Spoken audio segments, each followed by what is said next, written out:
முன்பொரு காலத்தில் மகிஷாசுரனின் தங்கையான அரக்கி மகிஷி தேவலோகத்தையும் பூமியையும் தொந்தரவு செய்து கொண்டு இருந்தார். தனது அண்ணனான மகிஷாசுரனின் மரணத்திற்கு தேவர்களே காரணம் என்று எண்ணி அவர்களை பழிவாங்க மகிஷி எண்ணினாள். தேவர்களை அளிக்கும் சக்தியை பெற பிரம்மனை நோக்கி தவம் செய்தாள். மகிஷியின் தவத்தை கண்டு மகிழ்ந்த பிரம்மன் அவள் முன் தோன்றி என்ன வரம் வேண்டும் என கேட்கிறார். சிவனுக்கும் விஷ்ணுவுக்கும் பிறந்த குழந்தையால் மட்டுமே தனக்கு மரணம் வர முடியும், மற்ற யாராலும் தன்னை அழிக்க முடியாது என்ற வரத்தை மகிஷி பிரம்மனிடம் கேட்கிறார். பிரம்மன் மகிஷி கேட்ட வரத்தை கொடுத்துவிட்டு மறைகிறார்.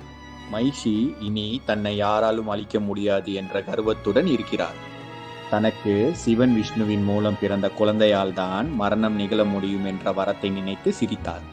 காரணம், சிவன் விஷ்ணு இருவரும் ஆண்கள். அவர்கள் இருவருக்கும் இடையே எப்படி பிள்ளை பிறக்கும்? ஆகவே தனக்கு அழிவே இல்லை என எண்ணி மகிழ்கிறார். மகிஷி